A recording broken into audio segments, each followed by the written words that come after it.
This week we are finishing up Equilibria of other reaction classes. So this week is actually a bit short to allow more space for you to study for exam 2. And I don't want to jump into the next topic, but everything covered in exam 2 will end after this lecture, finishing up Equilibria of other reaction classes.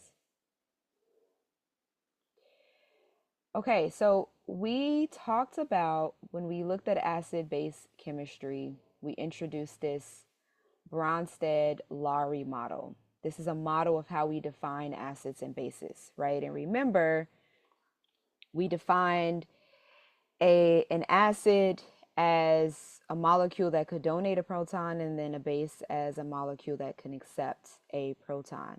So this model of defining acids and bases is only applicable or only relevant to reactions that involve proton transfer. So we're going to introduce another model that's less restricting called the Lewis model. The Lewis model. This is less restricting than the Bronsted-Lowry model. And some people argue that that's really the only model we should use, right? But because this is general chemistry, we want to give you a lay of the land across, right, different models. This is why you get to learn both and you get to decide, do you think the Lewis model is more relevant? So the Lewis model defines an acid. This model is based on electron transfer, right? So the Lewis acid is defined as any molecule that can accept a pair of electrons, and a Lewis base donates a pair of electrons. And as a result, they produce a product that has a coordinate covalent bond, right? Just a covalent bond between the Lewis base and the Lewis acid, specifically that bond where the Lewis base donated that pair of electrons with the acid that then accepted that pair. So what is a coordinate covalent bond? It's just a type of bond that forms when one of the atoms in the bond provides both bonding electrons, right? So it's not providing one bonding electron, it's providing both of them. So this is why we call it a coordinate covalent bond. So just thinking about how bonds are formed, right? There are cases where we could have two atoms come together and one atom gives one electron and the other provides the other electron and forms a covalent bond that way.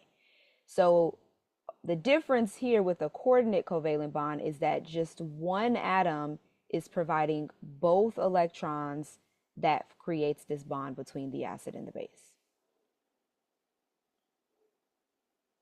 So here are some examples of acids and bases according to the Lewis model. So we can have water interact with a proton to form a hydronium ion. So in this case, water acts as a Lewis base and an electron pair is donated to this proton to form a coordinate covalent bond between that oxygen and hydrogen, forming hydronium ion. Another example is ammonia, which has a lone pair of electrons where both of these are donated to a proton to form ammonium. Right? So notice in both cases, the Lewis bases had an electron pair that both was donated to the acid in forming this coordinate covalent bond in forming this new product.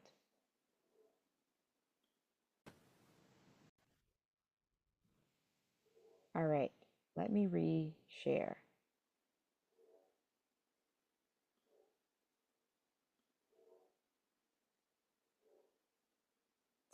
So if we're comparing a Lewis base to a Bronsted-Lowry base, many molecules that behave as a Bronsted base can also be considered a Lewis base, right? They also have the ability to behave as a Lewis base. And for what else do I want to say? So, for a species to accept a proton, it must contain an atom that possesses a lone pair of electrons. So, essentially, the lone pair of electrons is what's being donated, right, to the acid. But if we're talking about an acid that is a proton, which was the case in our Bronsted model, that species is accepting a proton. So it's almost like thinking about the model in the reverse, right? With the Bronsted base, it accepts a proton. But in the Lewis model, it is donating electrons. It's donating electrons. So some examples of Lewis bases are anions and neutral molecules that have lone pairs. So anions because they're electron rich, or a neutral molecule with a lone pair, such as amines or water. These are great examples of Lewis bases. Now, if we compare Bronsted and Lewis model of an acid, a proton can serve as both a Bronsted acid and a Lewis acid. It can serve as both a Bronsted acid and a Lewis acid because a proton can donate to a Bronsted base and it's electron deficient, so it can accept electrons from a Lewis base, making it a good Lewis acid. Now, this is the case for protons. In other cases, most Lewis acids are not necessarily Bronsted acids, and that's because the Bronsted-Lowry model is specific to proton or hydrogen transfer. So most Lewis acids are not Bronsted acids. Good Lewis acids are molecules that are cations or electron deficient because they can accept electrons from a Lewis base.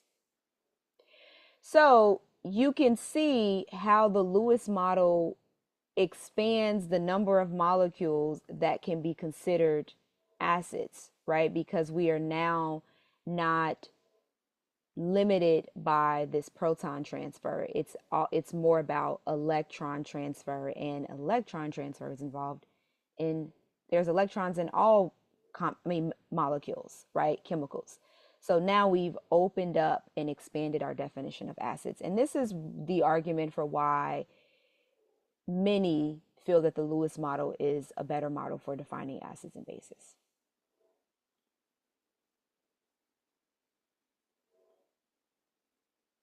Okay, so I'm going to pause here and then talk about the products called the Lewis base, acid base adduct that's formed when we have a Lewis base reacting with a Lewis acid.